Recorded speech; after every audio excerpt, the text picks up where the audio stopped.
Perkenalkan, saya Nadia Rizka Firnanda, mahasiswi semester 1 Universitas Pancabakti Pontianak, program studi manajemen kelas manajemen 4.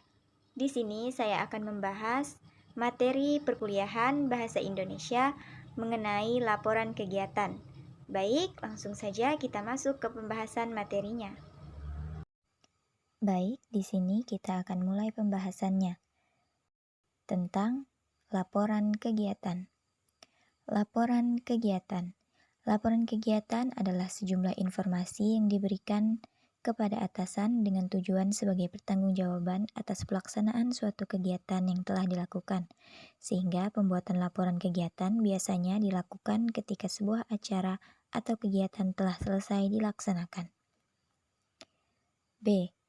Ciri laporan kegiatan.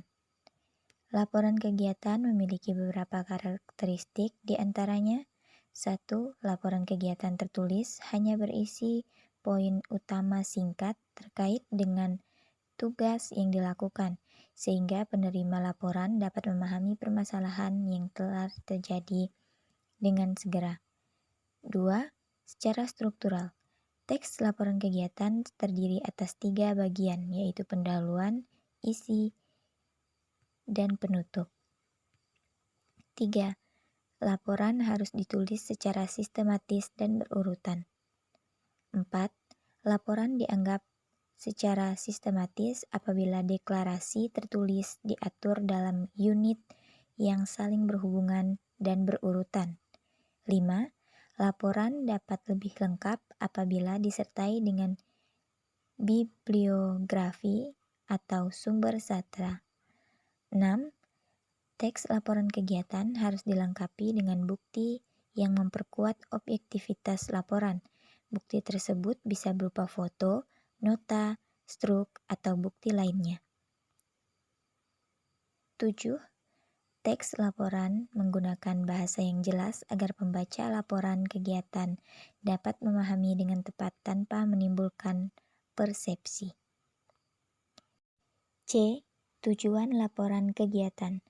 Tujuan penulisan dan pembuatan teks laporan kegiatan diantaranya yaitu untuk 1. Mengidentifikasi atau menggambarkan suatu kegiatan. 2. Mendokumentasikan rangkaian dan catatan selama kegiatan berlangsung. 3. Menguraikan peristiwa atau tindakan. 4. Memenuhi syarat dalam sebuah kesepakatan. 5. Menjadi bahan penilaian untuk mempertimbangkan kegiatan yang sama di waktu mendatang. 6. Memberikan informasi, fakta, dan kondisi subjektif mungkin terkait kegiatan yang dilaksanakan. 7. Kesimpulan atas kegiatan yang dikerjakan. D. Fungsi dan manfaat laporan kegiatan. Yang pertama, fungsi laporan kegiatan. Laporan kegiatan mengemban fungsi penting. Laporan ini mempunyai fungsi informatif, fungsi pertanggungjawaban, fungsi pengawasan, dan fungsi pengambilan keputusan. A. Fungsi informatif. Fungsi informatif adalah laporan dapat digunakan sebagai sumber informasi bagi pembaca atau siapapun yang berkepentingan dengan laporan. B. Fungsi pertanggungjawaban. Fungsi pertanggungjawaban berfungsi untuk laporan merupakan bentuk pertanggungjawaban dari peneliti atau pelaksana kegiatan kepada atasan, sponsor, atau pembaca bahwa penelitian atau kegiatan sudah dilaksanakan. C. Fungsi pengawasan. Laporan dapat menjadi sarana untuk melakukan pengawasan kepada peneliti atau pelaksana kegiatan tanpa harus melakukan pengecekan langsung ke lapangan. D. Fungsi pengambilan keputusan. Laporan dapat digunakan sebagai bahan pertimbangan pengambilan keputusan mengenai sesuatu agar keputusan itu tidak salah sasaran. 2. Manfaat laporan kegiatan. Manfaat yang dapat diperoleh melalui penulisan laporan kegiatan diantaranya 1. Sebagai bentuk pertanggungjawaban atas suatu kegiatan yang telah dilaksanakan. 2. sebagai bahan evaluasi untuk pelaksanaan kegiatan selanjutnya. 3. Sebagai bahan dasar pengambilan keputusan atau kebijakan tertentu. 4. Sebagai dasar untuk menetapkan pedoman dan instruksi pemimpin. 5. Untuk memahami kegiatan, pengembangan, dan perbaikan proses.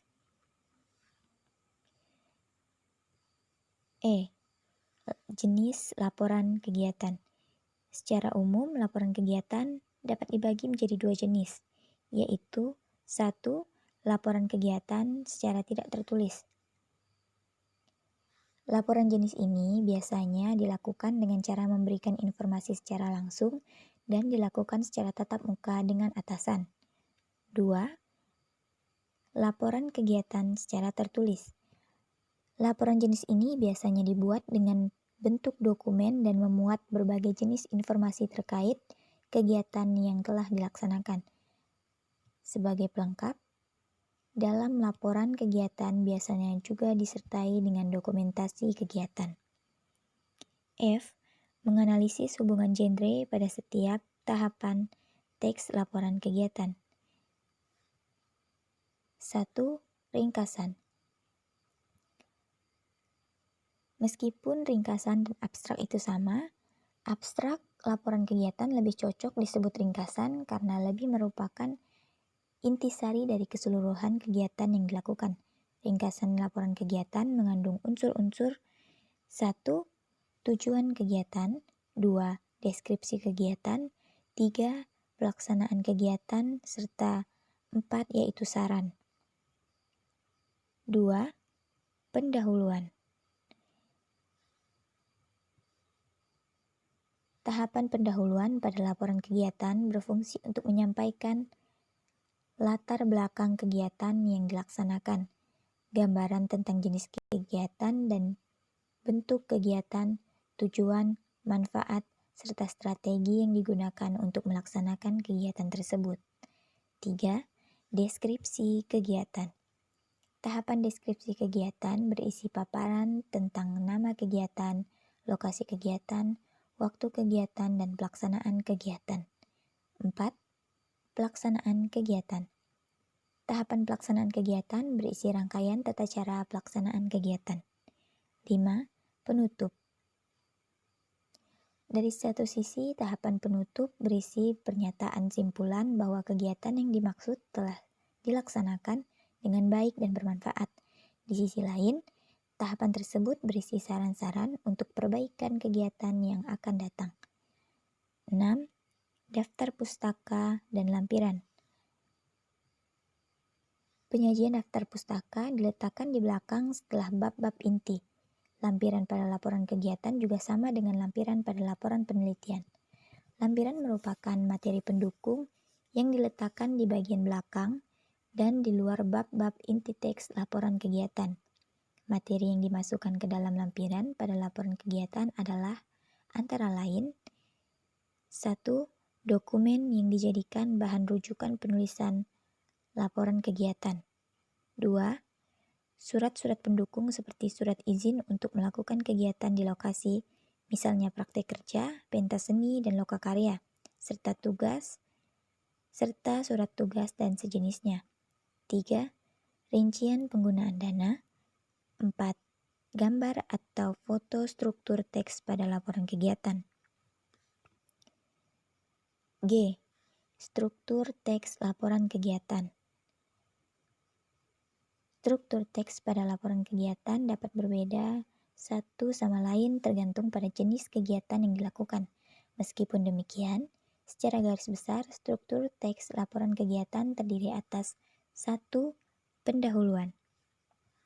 Bagian pendahuluan dari sebuah laporan kegiatan meliputi A.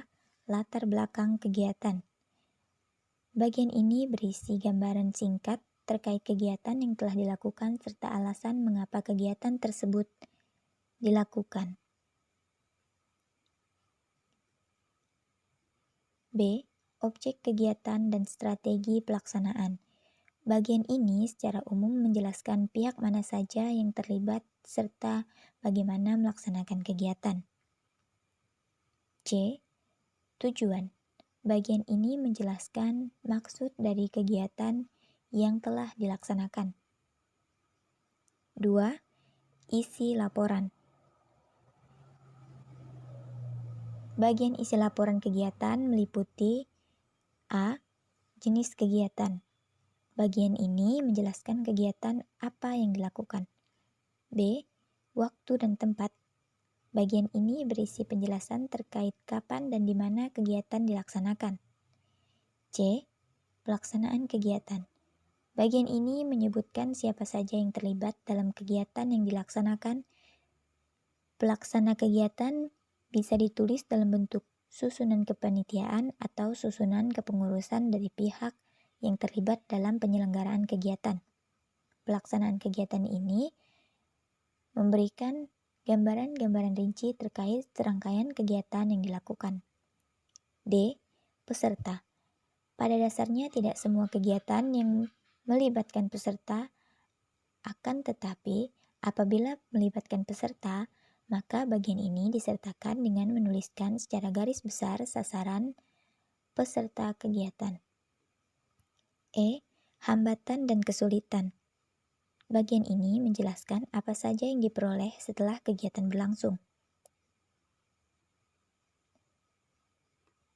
Dan F. Hasil kegiatan. Bagian ini menjelaskan apa saja yang diperoleh setelah kegiatan berlangsung. 3. Penutup. Bagian penutup laporan kegiatan meliputi A. Kesimpulan dan saran. Bagian ini berisi ringkasan laporan pelaksanaan kegiatan serta saran-saran atas kekurangan atau perbaikan yang dapat menjadi pembelajaran untuk kejadian lainnya atau kegiatan lainnya di masa mendatang. B. Lampiran.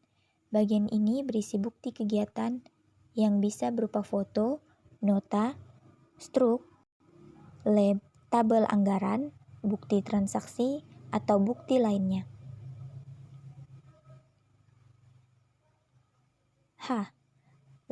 Informasi yang ditulis dalam laporan kegiatan.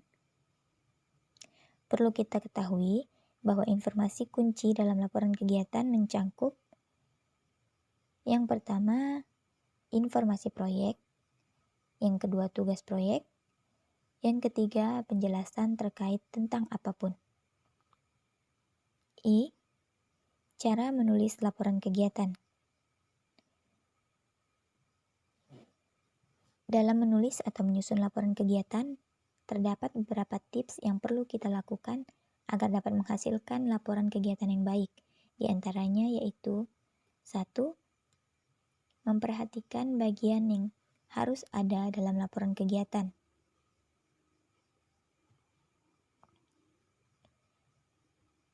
Di atas telah disebutkan struktur laporan kegiatan yang secara garis besar terdiri atas pendahuluan, isi, dan penutup. Akan tetapi, secara lebih lengkap, bagian-bagian yang harus ada dalam laporan kegiatan meliputi A. Kata pengantar, B. Daftar tabel, B. Daftar isi, C. Daftar tabel, D. Daftar gambar, E. Lampiran, F. Bab 1 pendahuluan, G. Bab 2 isi, H. Bab 3 kesimpulan dan saran, I. Daftar pustaka, dan J. Lampiran. 2.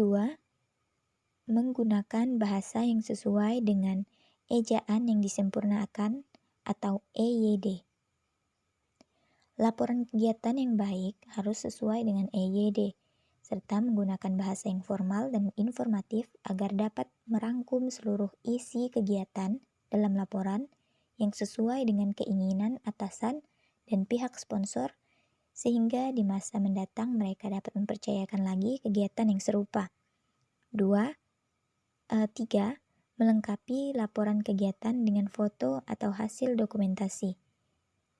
Bukan hanya bahasa yang harus disesuaikan dengan EYD, laporan kegiatan yang baik juga harus menyertakan foto-foto atau dokumentasi hasil kegiatan. Foto dapat menjadi gambaran nyata sekaligus berguna bagi narator yang mendeskripsikan seluruh rangkaian kegiatan.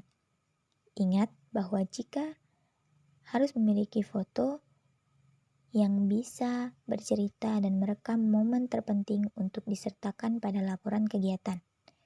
4. Menguraikan kesulitan dan hambatan. Pastinya kita tahu bahwa semua bentuk kegiatan akan memiliki kesulitan dan hambatan tersendiri.